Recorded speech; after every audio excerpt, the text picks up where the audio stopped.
In any event, I'm Noreen Taylor, and welcome. This is our second decade of doing the Taylor Prize, and I can't believe that what began as a dream my late husband had just before dying has become this reality. It's a stunning, stunning change. From the beginning, the trustees of the Taylor Prize, and that includes Michael Bradley, who I see just walking in, and Judy Mappin, who's in Montreal, and David Staines at the back of the room, and myself. We recognized that nonfiction was an underappreciated area of Canadian writing, and we thought it was going to be crucial to garner support for our writers in order that they achieve the acclaim they richly deserved. To that end, we sought out a number of partners, and without their help, our tagline of recognizing excellence would not have been possible.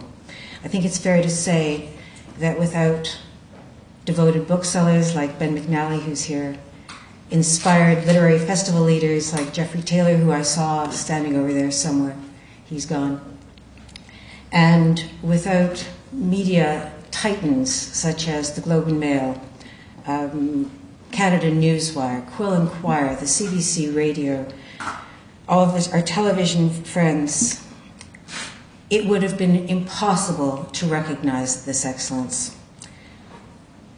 I'm pleased to announce something today, and this is just in. We are pleased to announce that we'll be working with the Huffington Post Canada to bring these books and their authors to an even greater audience online as the fastest growing news and opinion site in Canada. Danielle Crittenden is with us today. She's come up from Washington. Thank you, Danielle.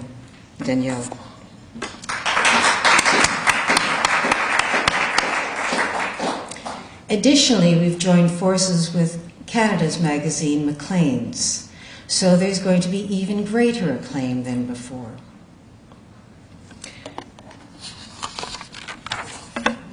I know.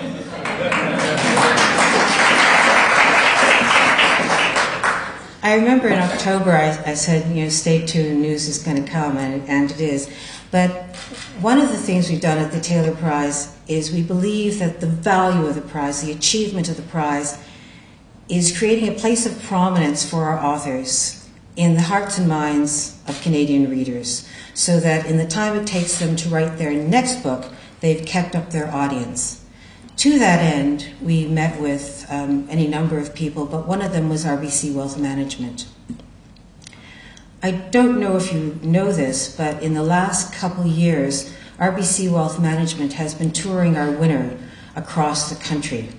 It began with Ian Brown, who toured 2 cities for his Boy on the Moon, which, as you know, went on to become one of the 5 best nonfiction books published in America, as stated by the New York Times. And then last year, Charles Foran, for his biography on Mordecai Richler, toured 3 Canadian cities, and is just about to tour a 4th. This is an unprecedented level of support given to a winner of any prize, and I thank RBC Wealth Management for that.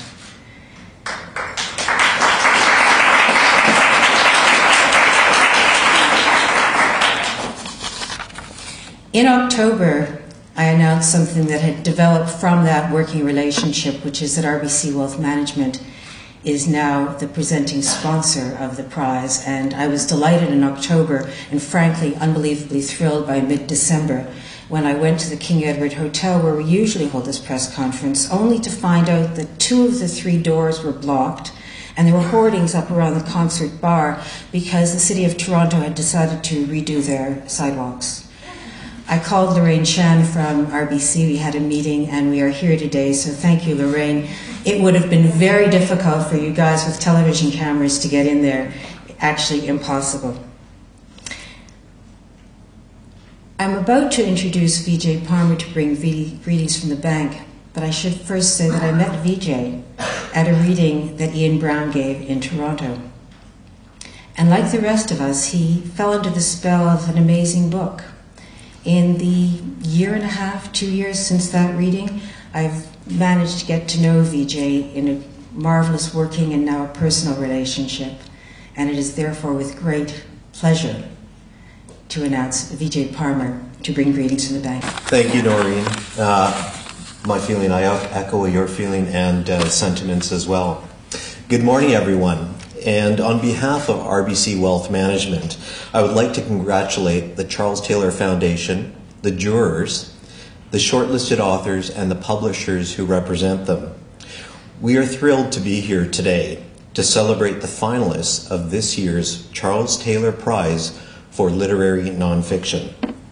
Now, I understand this fall the jurors read an amazing 115 books. Personally, I can't imagine having an opportunity to read that many books in such short a time. I feel lucky if I'm able to read one book a month. I wish I had more time to read nonfiction, but the books chosen for the long list, which was announced in December, were extremely interesting. And today we'll find out which books and which authors will form the 2012 Charles Taylor shortlist. These authors join an impressive cast of finalists, past finalists, which include such celebrated Canadian icons as Michael Ignatieff, Margaret Macmillan, and Ross King, just to name a few. At RBC Wealth Management, we believe that the Charles Taylor Prize and its commitment to excellence in the Canadian nonfiction area has produced an illustrious list of winners and finalists who have all made an indelible mark on Canadian literatures. We're proud to be proud to be their partner and to help raise the profile of Canadian nonfiction writers who elevate and promote to the world our Canadian heritage and character. I'm excited about this new partnership and honored that RBC Wealth Management can be along for the ride as Charles Taylor heads into its second decade and redefines the Canadian literary landscape. Thank you all. Noreen? I don't know if you could tell, but when you listen to Vijay, in working together, we have just found this base of a search for excellence and quality that has made a partnership really remarkable and amazing. However, going on, one of the things that we did as trustees of the Taylor Prize is realize that the most important thing we could ever do is come up with jurors who had a remarkable blend of talents. And once again this year we have a stunning list of jurors, and it's my privilege to introduce them. Two of them are with us today, and a third is not. I'll introduce the one who is not first. Alan M. Brandt, is the Dean of the Graduate School of Harvard University. I met Alan at a lecture here in Toronto when he was giving a lecture on his Pulitzer Prize finalist book, The Cigarette Century. I was impressed by his breadth of knowledge and his uncommon humanity in discussing a difficult subject. Later I bought the book, read it, and was even more impressed, and then I only found out that I was joining a long list of people who had been impressed by Alan. I'll read this now. An author of several books, recipient of several prizes, elected to the Institute of Medicine of the National Academy of Sciences and the Academy of Arts and Sciences. Well, what can I say? Alan brings an incredible background to the Taylor Prize. Our next juror, Stevie Cameron, really needs no introduction. I think, like many of us in the room, we got to know Stevie through her columns in the Globe and Mail and followed her on CBC's The Fifth Estate. I got to know of Stevie a little better when she was working on a book called Blue Trust. Friends of mine were helping her in her researches, and in talking with them, I learned of her zeal for telling a story, her uncommon compassion for her sources, and all of these aspects of research and compassion were turned into a spellbinding telling of a tale. All of that left me pretty unprepared for reading her masterful On the Farm, and I hope you've read it. It is stunning. I think it's fair to say that she's unexcelled as a champion of nonfiction. Susan Renouf might not remember this, but I met her first behind a desk at Key Porter. Do you remember? I do have. You do. It's amazing. We were all a little younger. In any event, it was evident in that conversation that she was someone to follow in the world of publishing. And I sort of had my eye on her, as many other people did, as she moved along in her career. If I were to name a list of writers and books that Susan has helped bring to the public, it would be a veritable who's who of Canadian literature. And I'm so delighted that we finally have the opportunity of having you as a juror. Susan is now no longer with an imprint, but has her own company, Abenaki Editorial and Consulting. And now, 115 books, 35 publishers from Canada and international publishers, reduced to a short list of 11. I have read just over half since it was published in December, and so I'm going to ask you, would you please put me out of my misery? Well, it was a real pleasure and a lot of work to read 115 books for this jury. For those of us who have been on the other side of the publishing fence for so many years, there's always some sort of vague mystery about how juries come to their conclusions, and some think conspiracy and some think other things. But I'm here to say, having crossed over the great divide, that in fact it is incredibly exactly as everybody has said in the other juries. You get this sea of books, you realize the incredible diversity of subject matter and writing style and publishing that is happening in Canada. That's happening in a very difficult climate that I don't have to tell any of you. And what an honor it is actually to be given 7 months to sit down and actually see the diversity of what's being produced in this country. It is sort of daunting, I have to confess. My family used to laugh at me because June's very subtle and she doesn't want to overwhelm her jurors, so she sends 2 boxes at a time of books so that you don't run screaming down the street.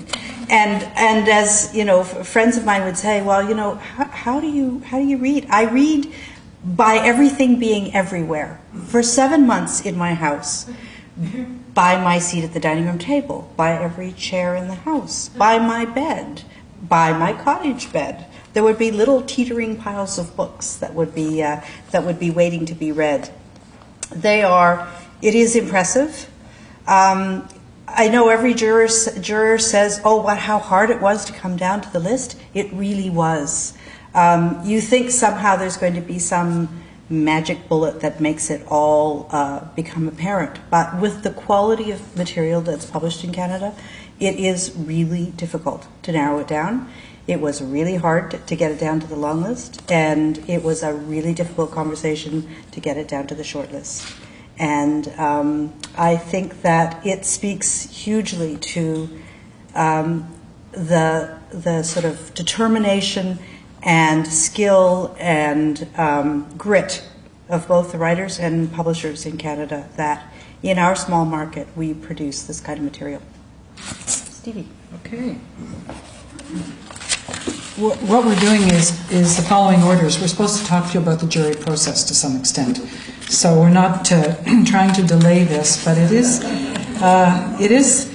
an interesting thing, and my job here is to talk a little bit about the long list and why you have a long list. And you know, a lot of people hate them, and I remember talking to a very distinguished literary agent, not mine, but who is also very distinguished, and sitting right there, Linda.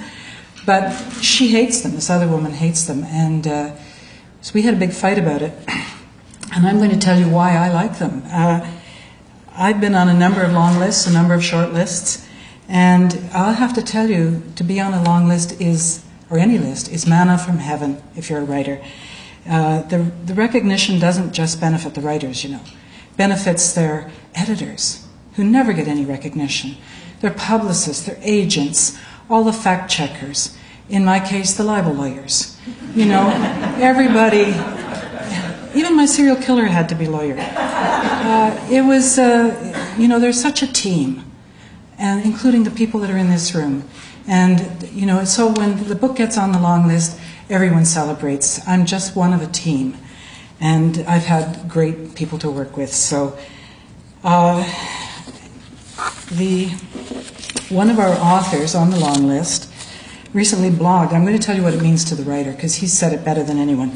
He recently blogged about how he felt when he heard the news that he was on the Taylor long list, and I'm going to let him have the final say for my part of this.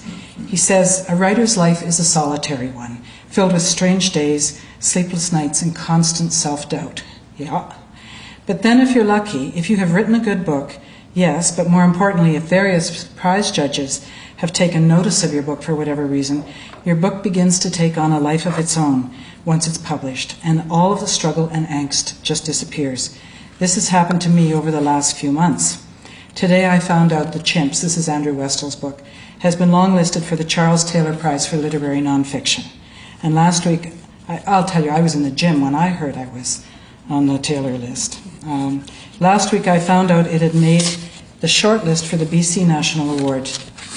And where's my other page here? Sorry about this, guys. I seem to be into the revelations here of what our...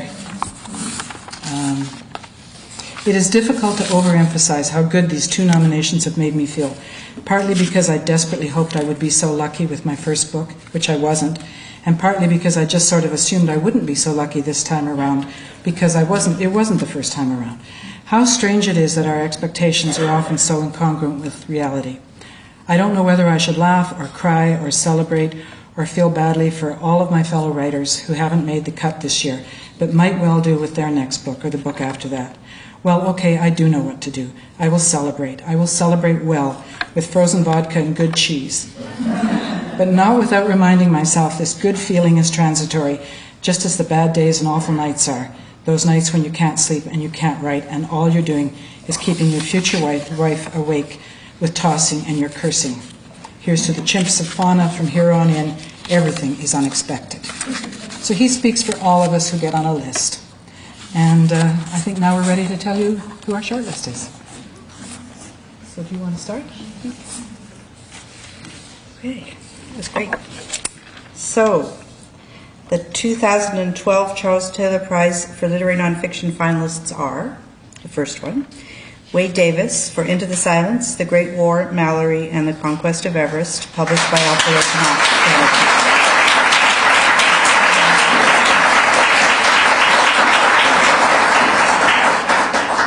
Of the book, the jury wrote, "In this monumental volume, Wade Davis narrates explorer George Mallory's heroic attempt to scale Everest following the Great War. With remarkable new research in previously unexplored British archives and in the Himalayas, Into the Silence, The Great War, Mallory, and the Conquest of Everest powerfully links the devastating carnage and demoralization of the war to the transcendent aspiration of Mallory and his compatriots to ascend Everest. With skill and insight, Davis explores the meaning of this valorous yet tragic climb for post-war Britain and the world."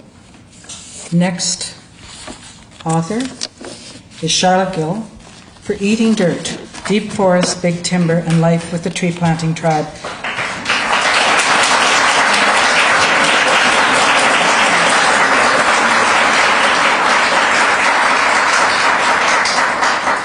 And this, of course, is published by Greystone Books. Of the book, our jury wrote, "Only a writer as skilled as Charlotte Gill could make the back-breaking work of planting more than 1 million seedlings sound like one of life's essential adventures. In a carefully balanced story of science, business, and friendship, and one that is surprisingly unsentimental, Gill shares her love for Canada's boreal forests, the tragedy of their disappearances, and the grueling work involved in replacing them. Reader, you might finish this book feeling relieved you don't plant trees, but you'd be wishing that you could." And the next, J.J. Lee for The Measure of a Man, the story of a father, a son, and a suit, published by McCullough and Stewart.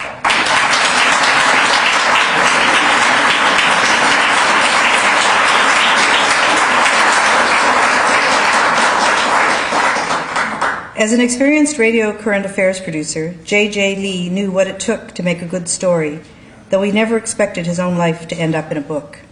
The Measure of a Man, Lee's account of trying to remake one of his late father's old suits into one for himself, began as a CBC radio documentary. An editor suggested it would make a good book.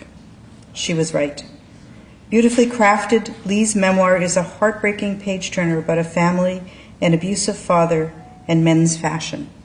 Who could have thought these themes could work together? In his first book, Lee has shown us how. The next book is Madeline Sonic, For Afflictions and Departures, essays published by Anvil Press. Of the book, our jury wrote, startlingly original, Madeline Sonic's moving story of her childhood defies all our expectation of memoir. She captures crystalline moments of childhood memory and links them in a daisy chain with corresponding events of the tumultuous societal change taking place outside her home. It is North America in the 60s and 70s, and her letter-perfect child's eye view of the world brings back that time with such intensity that the reader can almost smell and taste it. Droll, tragic, and absolutely compelling, Afflictions and Departures is a visceral portrayal of a family imploding. And last, but certainly not least, Andrew Westall for The Chimps of Fauna Sanctuary, a Canadian story of resilience and recovery, published by HarperCollins Publishers.